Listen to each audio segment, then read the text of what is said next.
بسم اللہ الرحمن الرحیم۔ سورۃ الناس، یہ سورت زیادہ صحیح قول کے مطابق مدنی ہے۔ اس سورت میں 1 رکوع 6 آیتیں ہیں۔ اس سورت کا نام الناس کیوں رکھا؟ عربی میں انسانوں کو الناس کہتے ہیں۔ اس سورت کی پہلی آیت میں یہ لفظ موجود ہے، اس مناسبت سے اسے سورۃ الناس کہتے ہیں۔ اس سورت مبارکہ میں ان جنات اور انسانوں سے اللہ تعالیٰ کی پناہ مانگنے کی تعلیم دی گئی کہ جو لوگوں کے دلوں میں وسوسے ڈالتے ہیں۔ بسم اللہ الرحمن الرحیم، اللہ کے نام سے شروع جو نہایت مہربان رحمت والا ہے۔ قل اعوذ برب الناس ملک الناس الہ الناس من شر الوسواس الخناس الذي يوسوس في صدور الناس من الجنة والناس۔ تم کہو میں تمام لوگوں کے رب کی پناہ لیتا ہوں، تمام لوگوں کا بادشاہ، تمام لوگوں کا معبود، بار بار وسوسے ڈالنے والے، چھپ جانے والے کے شر سے پناہ لیتا ہوں۔ اور جو لوگوں کے دلوں میں وسوسے ڈالتا ہے، وہ جو لوگوں کے دلوں میں وسوسے ڈالتا ہے جنوں اور انسانوں میں سے۔ اللہ رب العالمین ساری مخلوق کا رب ہے، مگر انسان چونکہ اشرف المخلوقات ہے، اس لیے انسانوں کا خصوصیت کے ساتھ یہاں ذکر فرمایا ہے۔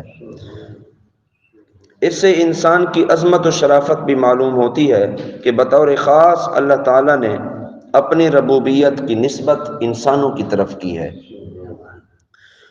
علماء نے یہاں یہ نقطہ بیان فرمایا کہ اس صورت میں 5 مرتبہ لفظ الناس آیا ہے، تو اس میں حکمت یہ ہے کہ چونکہ انسان کی زندگی کے مختلف مراحل ہیں، انسان کا بچپنا بھی ہوتا ہے، انسان کی جوانی بھی ہوتی ہے اور انسان کا بڑھاپا بھی ہوتا ہے، تو کہا کہ انسان بچپن میں صرف پرورش پاتا ہے، اس لیے سب سے پہلے رب الناس کہا، یعنی ربوبیت والی صفت کو ذکر فرمایا۔ رب کا معنی پالنے والا، تو تمام مخلوق کو اللہ پالنے والا ہے تو انسان کو بھی اللہ پالنے والا ہے۔ تو انسان کا بچپنا ہوتا ہے تو اس وقت وہ پل بڑھ رہا ہوتا ہے، تو اللہ رب العالمین کی پہلی صفت لفظ رب کے ساتھ ذکر فرمائی۔ جبکہ انسان جوانی میں مست ہو کر بے راہ ہو جاتا ہے، اس وقت اس پر قانونی گرفت کی ضرورت ہوتی ہے، تو پھر اگلی آیت میں فرمایا مالک الناس، یعنی لوگوں کا بادشاہ اللہ ہے، لوگوں کا بادشاہ اللہ ہے، لوگوں پر حکمرانی اللہ کی ہے۔ اور چونکہ انسان بڑھاپے میں عبادت میں مشغول ہوتا ہے، تو اس لیے تیسری جگہ اللہ رب العالمین کی صفت الوہیت اور معبودیت کا ذکر فرمایا، کہا الہ الناس، معبود حقیقی، انسانوں کا معبود حقیقی اللہ ہے۔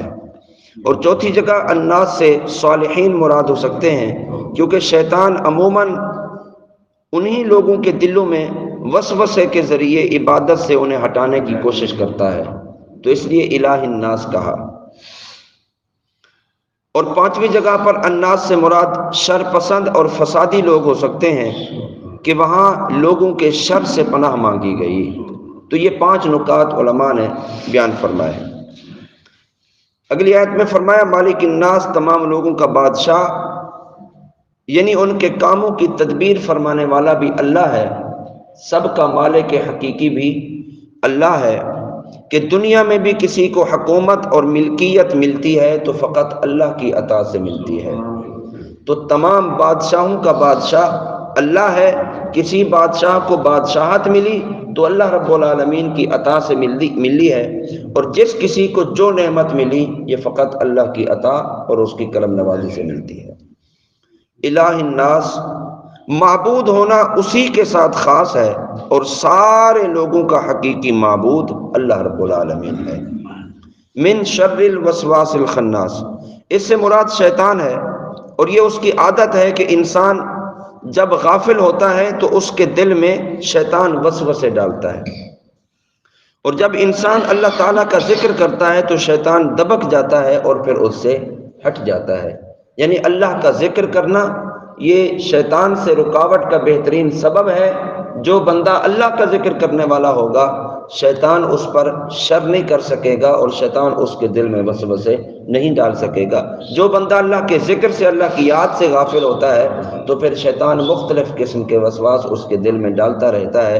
غافل تو پہلے ہی تھا، اب شیطان کی اس حرکت کی وجہ سے انسان بالکل ذکر خدا سے کٹ جاتا ہے۔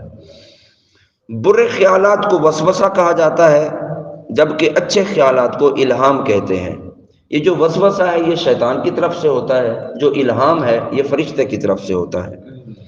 جب کوئی وسوسہ یعنی بری بات ذہن میں آ رہی ہے، برے خیالات کی طرف آپ کا ذہن بٹ رہا ہے، تو اس وقت لا حول ولا قوت الا باللہ پڑھنا چاہیے۔ اور الہام شیطان کے ذریعے سے ہوتا ہے۔ جب کوئی اچھی بات ذہن میں آ رہی ہے، کوئی اچھی سوچ ذہن میں آ رہی ہے، کوئی اچھا ارادہ ذہن میں آ رہا ہے، کوئی اچھا کام کرنے کی دل میں خواہش پیدا ہو رہی ہے، تو اس وقت اللہ رب العالمین کا شکر ادا کرنا چاہیے کہ شیطان فرشتہ جو ہے وہ اللہ رب العالمین کی عطا سے آپ کی مدد کرنا چاہ رہا ہوتا ہے۔ نفس امارہ کے غلبے میں وسوسے زیادہ ہوتے ہیں اور نفس مطمئنہ کے غلبے میں الہام زیادہ ہوتا ہے۔ شیطان ہمارا ایسا دشمن ہے کہ جو ہمیں نظر نہیں آتا، یعنی وہ ہمیں دیکھتا ہے اور ہم شیطان کو نہیں دیکھ سکتے۔ لہٰذا اس طاقتور رب کی پناہ مانگو کہ جو شیطان کو دیکھتا ہے، اور شیطان رب کو نہیں دیکھ سکتا۔ شیطان ہمیں دیکھتا ہے اور ہم شیطان کو نہیں دیکھ سکتے، تو یہ اس کی طاقت ہوئی، اس کی پاور ہوئی۔ تو کہا کہ شیطان کے شر سے اللہ کی پناہ مانگو۔ اللہ کی پناہ اس لیے کہ اللہ رب العالمین شیطان کو دیکھتا ہے اور شیطان رب کو نہیں دیکھ سکتا، تو اس لیے ہمیشہ اللہ رب العالمین کی پناہ میں مانگنی چاہیے شیطان کے شر سے۔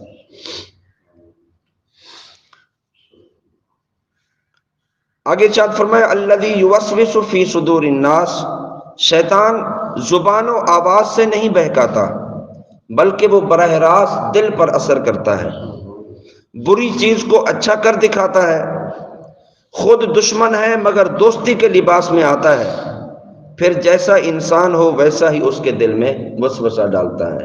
یعنی شیطان کو یہ پتہ ہوتا ہے کہ اس بندے کا رجحان کس طرف ہے، اس بندے کی توجہ کس طرف ہے، تو پھر شیطان کوشش کرتا ہے کہ اسی رجحان والے کام اور اس میں جو برائیاں ہوتی ہیں وہ اس کے دلوں میں ڈالتا ہے اور پھر اسی معاملے میں اس کو پھنسا دیتا ہے۔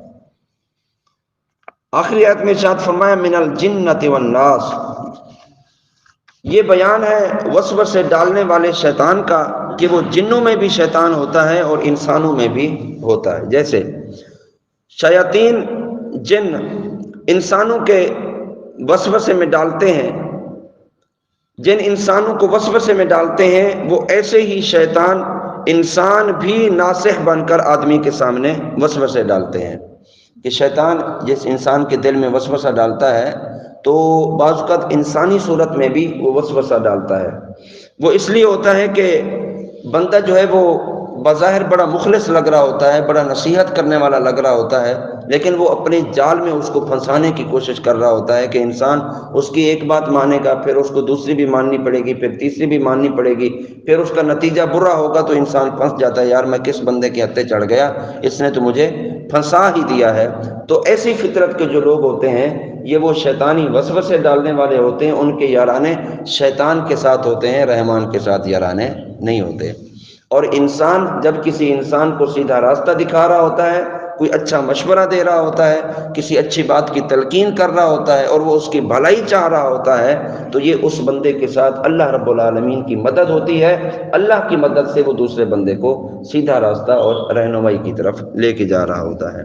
تو اس لیے برے خیالات، برے وسوسوں، برے ارادوں، بری خواہشات سے بچنا چاہیے کہ آپ شیطان کے اعلی کار نہ بنیں، اور اچھے کاموں میں آپ کے قدم اٹھنے چاہیے تاکہ رحمان کی مدد اور نصرت بھی آپ کے شامل حال ہو۔ تو آدمی کو چاہیے کہ وہ جنوں کے شیاطین کے شر سے بھی پناہ مانگے اور انسانوں کے شیاطین کے شر سے بھی پناہ مانگے۔ اس سلسلے میں یہاں ایک مفید وظیفہ آپ کی پیش خدمت ہے۔ حضرت سیدہ عائشہ صدیقہ رضی اللہ تعالیٰ عنہ آپ فرماتی ہیں رسول اللہ صلی اللہ علیہ وسلم رات کے وقت جب بستر مبارک پر تشریف لاتے تو اپنے دونوں ہاتھوں کو جمع فرما کر ان پر دم کیا کرتے تھے، دونوں ہاتھوں کو جمع کر کے ان پر دم کیا کرتے۔ تو کیا پڑھتے تھے حضور صلی اللہ علیہ وسلم؟ سورہ قل هو اللہ احد پڑھتے، قل اعوذ برب الفلق پڑھتے، پھر قل اعوذ برب الناس پڑھتے، اور اپنے مبارک ہاتھوں پر دم کر کے سر سے لے کر تمام جسم پر پھیر لیتے جہاں جہاں تک ہاتھ پہنچ سکتا تھا۔ حضور یہ عمل 3 مرتبہ فرمایا کرتے تھے، یعنی ایک دفعہ ہاتھوں کو جمع کیا، یہ تینوں صورتیں پڑھی، پھونک مار دی، پھر سر سے لے کر پاؤں تک جہاں ہاتھ پہنچتا ہے وہاں ہاتھ پھیر دیا، پھر دوسری دفعہ، پھر تیسری دفعہ حضور صلی اللہ علیہ وسلم اسی طرح فرماتے۔ حضرت عبداللہ بن خبیب رضی اللہ تعالیٰ عنہ فرماتے ہیں کہ ہم پر ہلکی بارش ہوتی اور اس وقت اندھیرا چھایا ہوا تھا اور ہم نبی کریم صلی اللہ علیہ وسلم کا انتظار کر رہے تھے تاکہ حضور آ کر ہمیں نماز پڑھائیں۔ پھر حضور پر نور صلی اللہ علیہ وسلم ہمیں نماز پڑھانے کے لیے تشریف لائے اور ارشاد فرمایا پڑھو۔ میں نے عرض کی کیا پڑھوں؟ ارشاد فرمایا صبح و شام 3 بار قل هو اللہ احد، قل اعوذ برب الفلق اور قل اعوذ برب الناس پڑھو، ان کی تلاوت کرنا تمہیں ہر بری بلا سے بچا لے گا۔ تو یہ آج کا ہمارا درس، اس ختم قرآن کا آخری درس، اور آج سورۃ الناس کی آپ نے تلاوت فرمائی ہے۔ آپ تمام احباب اور ہمارے میسج کے ذریعے سننے والے تمام لوگوں کو قرآن پاک کے ترجمہ اور تفسیر کی تکمیل پر بہت بہت مبارک ہو۔ یہ بہت بڑی استقامت کی بات ہے کہ ایک طویل عرصے سے یہ ایک سلسلہ چلتا آ رہا تھا، آج ہم اختتام کو پہنچے۔ اللہ رب العالمین قرآن پاک کی برکتیں ہم سب کو نصیب فرمائے۔ کیونکہ وقت زیادہ ہو جاتا ہے تو اس لیے خصوصی دعا اور ختم شریف کا انشاءاللہ کل کا دن ہمارا ہم جو ہے وہ ختم شریف پڑھیں گے اور اجتماعی دعا ختم قرآن کی انشاءاللہ کریں گے۔ اللہ رب العالمین ہم سب کو قرآن پاک کی برکتیں عطا فرمائے۔